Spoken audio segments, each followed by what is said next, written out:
ప్రపంచ క్యాన్సర్ దినోత్సవ సందర్భంగా సుల్తానాబాద్ ప్రభుత్వ ఆసుపత్రిలో రోగులకు పండ్లు పంపిణీ చేసిన సుల్తానాబాద్ మున్సిఫ్ కోర్టు న్యాయమూర్తి దుర్గం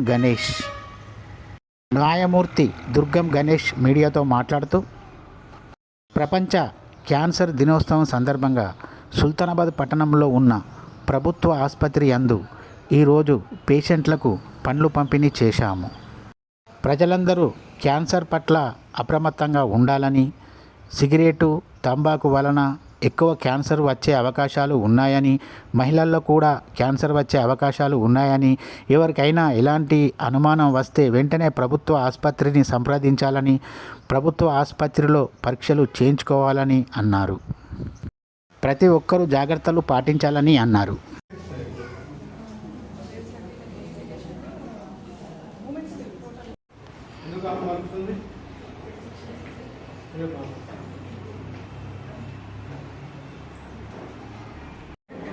నమ్మకం చెప్పండి కదా నాకు అందరికి నమ్మకం.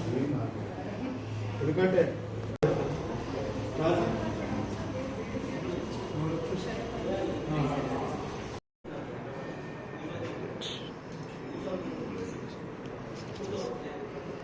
సార్ మీరు కూడా ఇంకోటి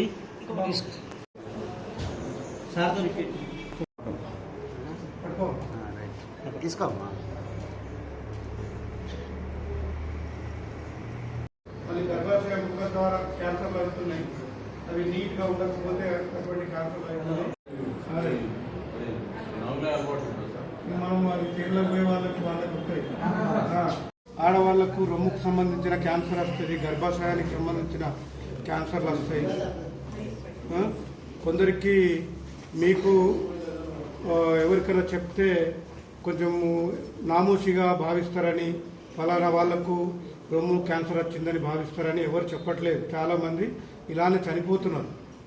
మళ్ళీ గర్భాశయానికి సంబంధించిన క్యాన్సర్లు చాలామంది ఆడవాళ్ళకు వచ్చి మన భారతదేశంలో కాదు ప్రపంచంలో చాలామంది ఆడవాళ్ళు వాళ్లకు ఏమైందో తెలియకుండా చచ్చిపోతున్నారు. కాబట్టి మీరు ఎవరికి భయపడకుండా మీకు ఏమన్నా ఇప్పుడు మీ వీటిలో రొమ్ములలో చిన్నపాటి గడ్డ అనిపించినా కూడా ఏమన్నా అనిపించినా నిరభ్యంతరంగా మీకు గవర్నమెంట్ హాస్పిటల్లో కూడా మమోగ్రఫీ పెద్ద ఆసుపత్రిలో చేస్తున్నారు. పోయి మీరు చూపెట్టుకుంటే మీకు తొందరగా క్యూర్ అయిపోతుంది. లేదా మీరు అలాగే ఉన్నారనుకోండి, అది పెద్దగా అయిపోయి కొందరికి ఇవి రొమ్ము క్యాన్సర్కి ఏ రొమ్ముకైతే అవుతుందో అది తీసేయడము, కొందరైతే చనిపోతున్నారు. కాబట్టి అందరూ ఆడవాళ్లకు ఇది ఏం రోగమో తెలియలేక పరేషాన్ అయి చనిపోతున్నారు. కాబట్టి అలాంటి క్యాన్సర్ మహమ్మారిని తరిమేయడానికి ఇవాళ ఒకటి ప్రపంచ క్యాన్సర్ దినోత్సవం అని ఇవాళ పెట్టడం జరిగింది. మీకు అందరికీ గుర్తుండాలి, క్యాన్సర్ అంటే ఆడవాళ్ళకి ఎక్కడెక్కడ వస్తుందని.